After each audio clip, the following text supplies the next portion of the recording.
Hello everyone, welcome to Qtube study.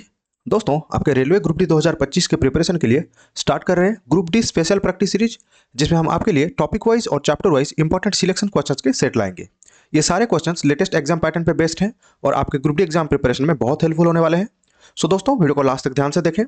दोस्तों, group D previous year question series और GK GS practice series का link video के description में है, जाकर जरूर देख लें। और अगर आप हमारे चैनल को सब्सक्राइब नहीं किए हैं तो जल्दी से चैनल को सब्सक्राइब करके बेल आइकन को प्रेस कर लें, ताकि हमारे वीडियोज के सारे नोटिफिकेशन आपको मिल पाए। तो चलिए वीडियो को स्टार्ट करते हैं। सेट 1 में हम बायोलॉजी से सेल और टिश्यू चैप्टर से 50 क्वेश्चंस को डिस्कस करने वाले हैं। अभी पहला क्वेश्चन हो गया, which of the following process is responsible for replacing and repairing tissues. तो निम्नलिखित में से कौन सी प्रक्रिया ऊतकों की परिवर्तित और पुनर्निर्माण करने के लिए जिम्मेदार है? Option A movement, option B mobility, option C cell division, option D growth. इसका उत्तर हो जाएगा ऑप्शन सी, ठीक है, सेल डिवीजन। दोस्तों, सारे क्वेश्चंस का आंसर आप खुद से देने का कोशिश करें, इससे आपको आपका प्रिपरेशन लेवल पता चलेगा। और आप हमको कमेंट सेक्शन में जरूर बताइएगा जो अभी 50 क्वेश्चन डिस्कस करेंगे उसमें से कितने क्वेश्चंस का आंसर आप सही दे पाए। अगला क्वेश्चन है, the daughter cells have the same number of chromosomes when a cell divides by days. तो जब एक कोशिका डेज से विभाजित होती है तो संतति कोशिकाओं में गुणसूत्र की संख्या जो है समान रहती है। इसका सही उत्तर हो जाएगा ऑप्शन डी, ठीक है, माइटोसिस हो जाएगा आंसर।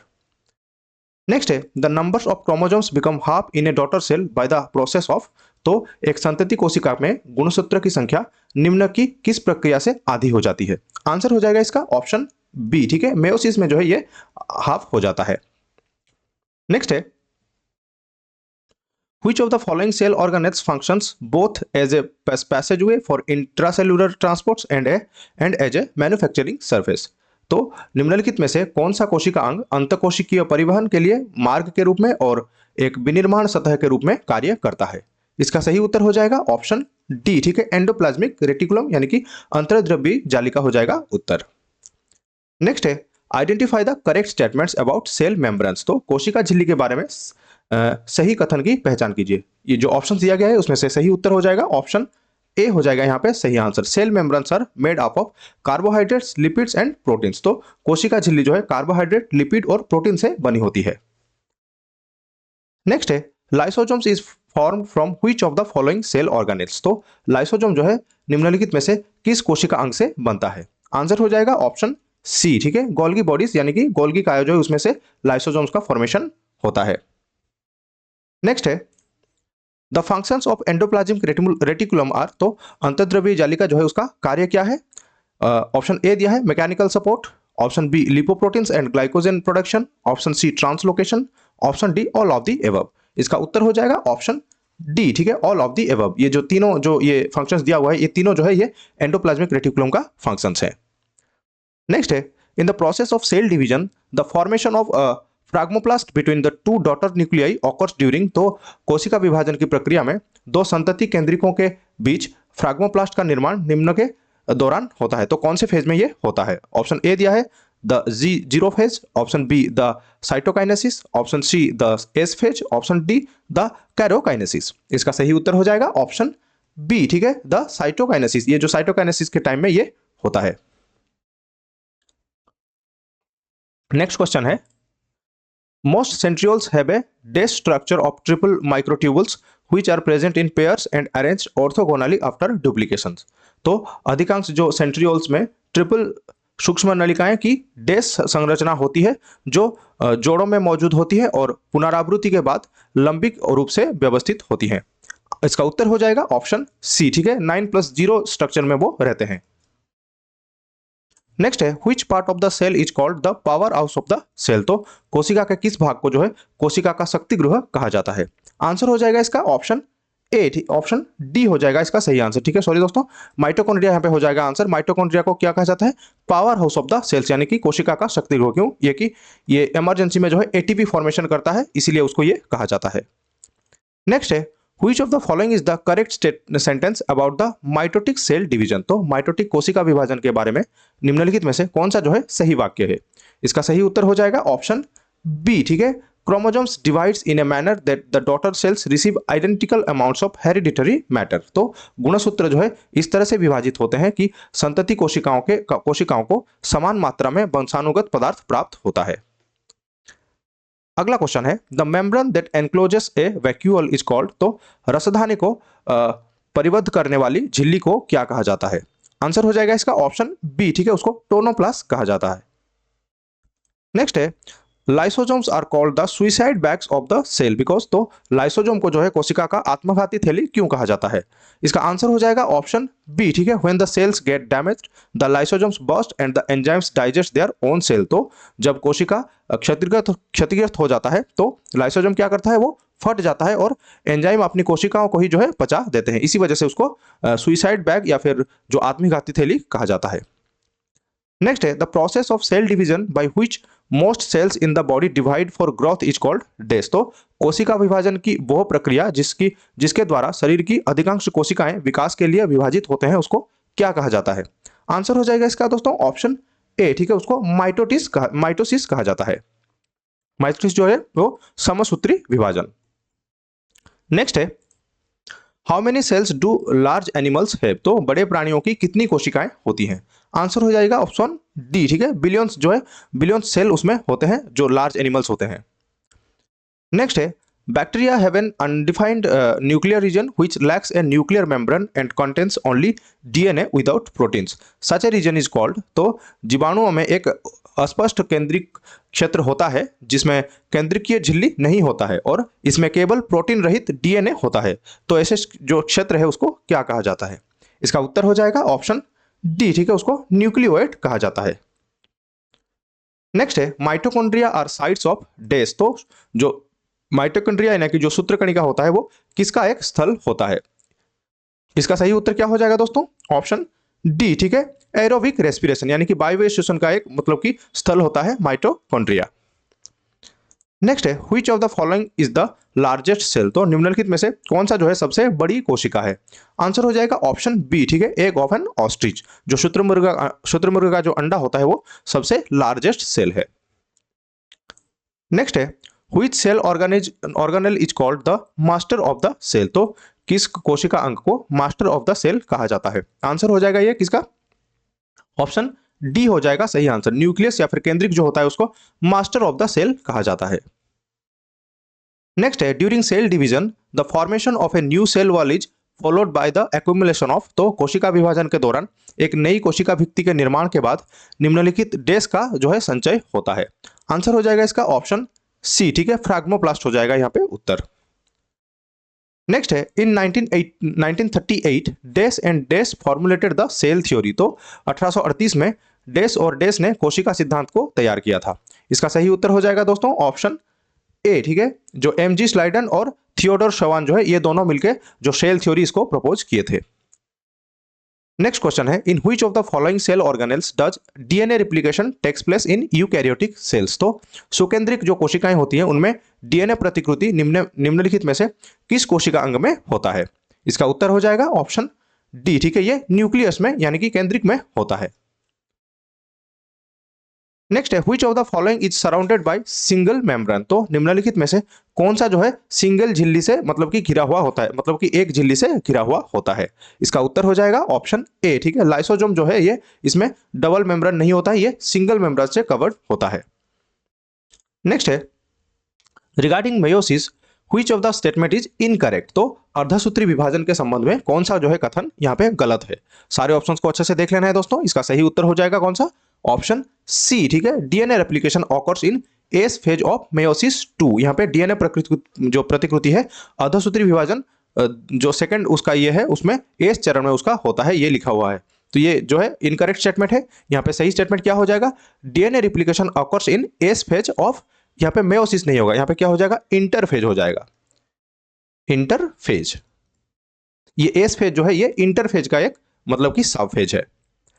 नेक्स्ट है which one of the following does not exist in the nucleus of a cell. तो निम्नलिखित में से कौन सा जो है एक कोशिका के केंद्रिक में मौजूद नहीं होता है?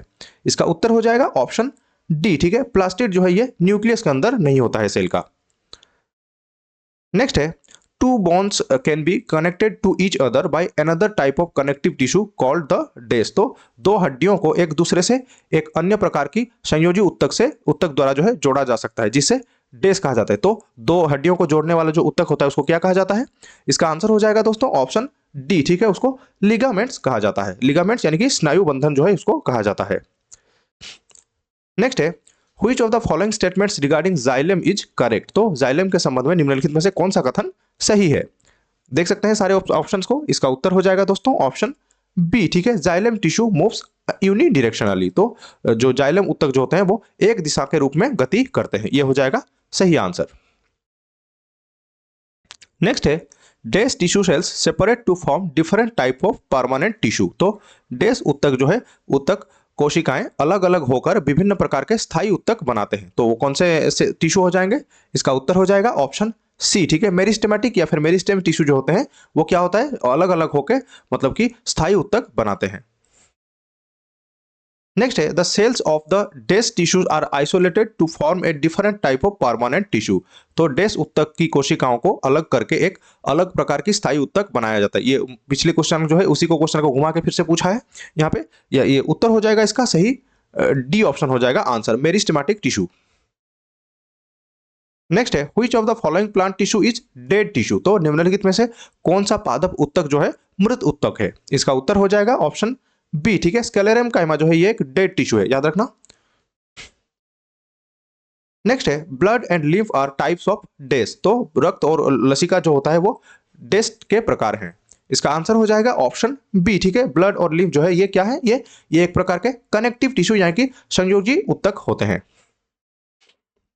नेक्स्ट है the flexibility in plants is due to dash tissue, तो पौधे में जो लचीलापन होता है तो उसमें वो कौन से उत्तक के कारण होता है, इसका उत्तर हो जाएगा दोस्तों ऑप्शन डी, ठीक है, कोलेरन काइमा टिश्यू की वजह से जो है प्लांट्स में भी फ्लेक्सिबिलिटी आता है।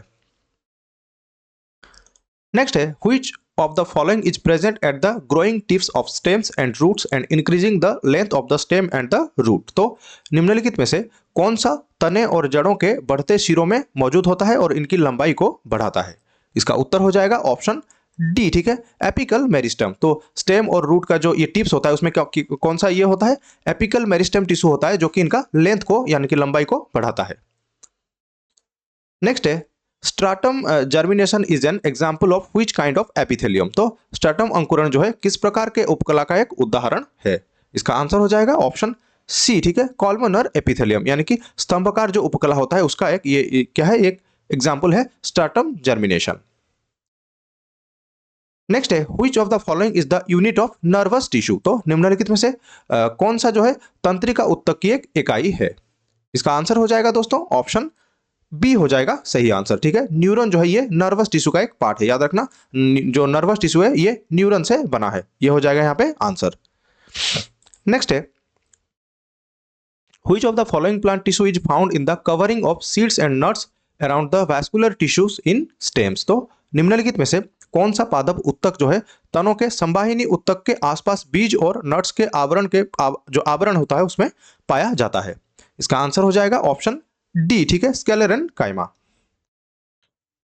नेक्स्ट है which of the following arises directly और इनडायरेक्टली फ्रॉम मेरिस्टेमेटिक एक्टिविटी, तो निम्नलिखित में से कौन सा जो है प्रत्यक्ष या फिर अप्रत्यक्ष रूप से विभाजीय गतिविधि से उत्पन्न होता है, आंसर हो जाएगा इसका ऑप्शन बी, ठीक है, सेकेंडरी जाइलम, जो सेकेंडरी जाइलम होता है ये हो जाएगा यहाँ पे सही उत्तर। नेक्स्ट है which of the following is not a muscular tissue, तो निम्नलिखित में से कौन सा जो है पेशीय उत्तक नहीं है, इसका उत्तर हो जाएगा ऑप्शन ए, ठीक है, एरियुलर टिश्यू जो होता है ये जो मैस्कुलर टिश्यू का एक पार्ट नहीं है, ये उसमें नहीं आता है। नेक्स्ट है which of the following is a characteristic feature of meristematic tissues in plant, तो निम्नलिखित में से कौन सा जो है पौधे में मेरिस्टेमेटिक उत्तकों की एक विशिष्ट विशेषता नहीं है, इसका उत्तर हो जाएगा ऑप्शन सी, ठीक है, actively dividing cells with dense cytoplasm and prominent nuclei, तो घने कोशिका द्रव्य और प्रमुख केंद्रिक के साथ कोशिकाओं की सक्रिय रूप से विभाजित होता है, ये जो है ये क्या हो जाएगा, ये मेरिस्टेमेटिक टिश्यू जो है उसका एक कैरेक्टरिस्टिक फीचर है।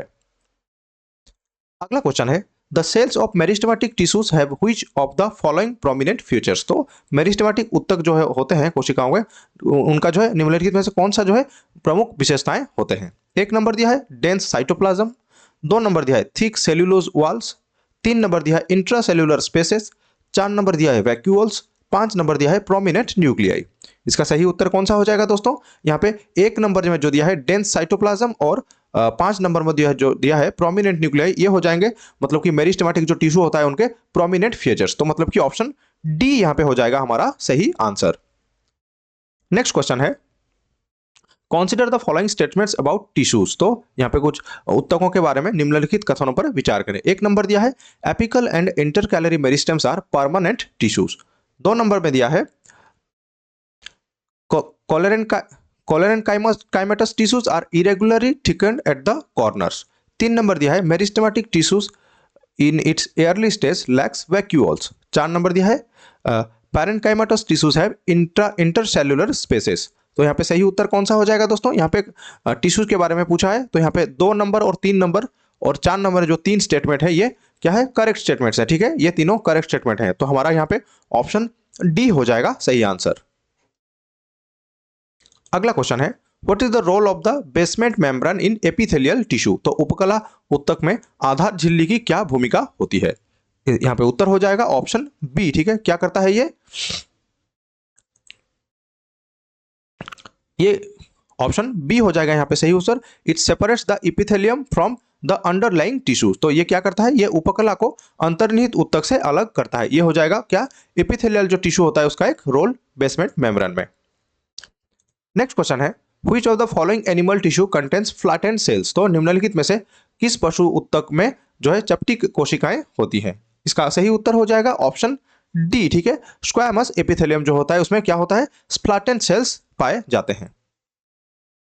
नेक्स्ट है, identify the incorrect statements about muscle cells. तो मांसपेशियों के जो उत्तक के बारे में गलत कथन की पहचान करें। ये जो चारों स्टेटमेंट्स दिया हुआ है दोस्तों, इसमें से सही उत्तर हो जाएगा ऑप्शन बी। ठीक है, muscle tissue are made up of cuboidal cells. तो यहाँ पे ये गलत स्टेटमेंट है, ये हो जाएगा हमारा सही आंसर।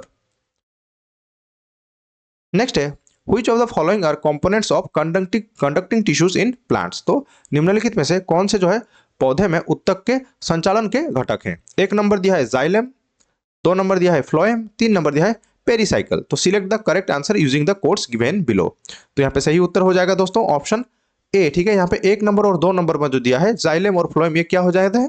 ये कंडक्टिंग टिश्यू इन प्लांट्स, ये जो है मतलब कि कंडक्टिंग टिश्यू में आते हैं, जाइलम और फ्लोएम। नेक्स्ट है, the layers of the cells which is present in between endodermis and vascular tissue. तो कोशिकाओं की परत जो एंडोडर्मिस और संवाहिनी उत्तक के बीच में मौजूद होता है वो कौन सा है?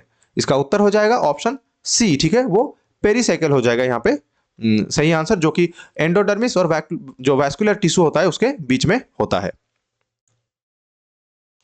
नेक्स्ट है, which of the following is a complex vascular tissue. तो निम्नलिखित में से कौन सा एक जो है जटिल संवाहिनी उत्तक है? इसका आंसर हो जाएगा ऑप्शन बी। ठीक है, फ्लोएम यहाँ पे हो जाएगा उत्तर। फ्लोएम क्या है? एक कॉम्प्लेक्स वैस्कुलर टिश्यू में आता है। नेक्स्ट है, which of the following statement is correct with respect to phloem. तो फ्लोएम के संबंध में निम्नलिखित में से कौन सा कथन सही है? इसका उत्तर हो जाएगा ऑप्शन ए। ठीक है, phloem carries photosynthetic products from leaves to the other part of plants. तो फ्लोएम जो है प्रकाश संश्लेषण से जो उत्पाद उत्पन्न होते हैं उसमें उसको पत्तियों से पौधे के अन्य हिस्सों में ये ले जाता है। तो ये हो जाएगा फ्लोएम के लिए मतलब कि करेक्ट स्टेटमेंट, ऑप्शन ए हो जाएगा answer. Next, identify the incorrect statement about complex permanent tissue. तो जटिल स्थायी उत्तक के बारे में गलत कथन की पहचान करें। तो यहाँ पे उत्तर हो जाएगा ऑप्शन बी। ठीक है, यहाँ पे बी जो है ये इनकरेक्ट स्टेटमेंट है। जो complex tissues includes parenchyma and collenchyma. तो जटिल उत्तक जो है वो पैरेन्काइमा और कोलेनकाइमा जो है जटिल उत्तक में शामिल है, ये रॉन्ग स्टेटमेंट। तो ये हमारा हो जाएगा आंसर। लास्ट क्वेश्चन है दोस्तों, which one of the following statement about epithelial tissue is correct. तो उपकला उत्तक के बारे में निम्नलिखित में से कौन सा कथन जो है सही है? ऑप्शन ए दिया है epithelial tissue forms a continuous sheets with tightly packed sales having minimal intercellular spaces. तो उपकला उत्तक जो है कसकर पैक की गई कोशिकाओं के साथ एक सतह चादर बनाता है जिससे न्यूनतम अंतरकोशिकीय स्थान होते हैं। तो ये हो जाएगा हमारा सही आंसर, ये सही स्टेटमेंट है दोस्तों। तो ये हो जाएगा आंसर। दोस्तों देख सकते हैं जो ये 50 क्वेश्चन है टिश्यू और सेल्स के ऊपर पूरा बेस्ड थे और इसी टाइप के क्वेश्चंस आपके पूछे जाएंगे ग्रुप डी से। और मतलब कि ये 50 क्वेश्चन एकदम सिलेक्शन क्वेश्चन है। इसमें से हो सकता है कि आपका मतलब कि जो एग्जाम है उसमें इसी से प्रश्न पूछने जाने के बहुत संभावना है। तो सारे क्वेश्चन और उसके आंसर जो है उसको अच्छे से देख लेना है। और 50 क्वेश्चन से कितने क्वेश्चन का आंसर आपको आता था हमको कमेंट सेक्शन में जरूर बताइएगा। और अगर आपको वीडियो अच्छा लगा हो, आपके लिए हेल्पफुल हुआ हो, तो इसको लाइक करें, शेयर करें अपने दोस्तों के साथ और सब्सक्राइब करें क्यूट्यूब स्टडी को। Thank you for watching the video.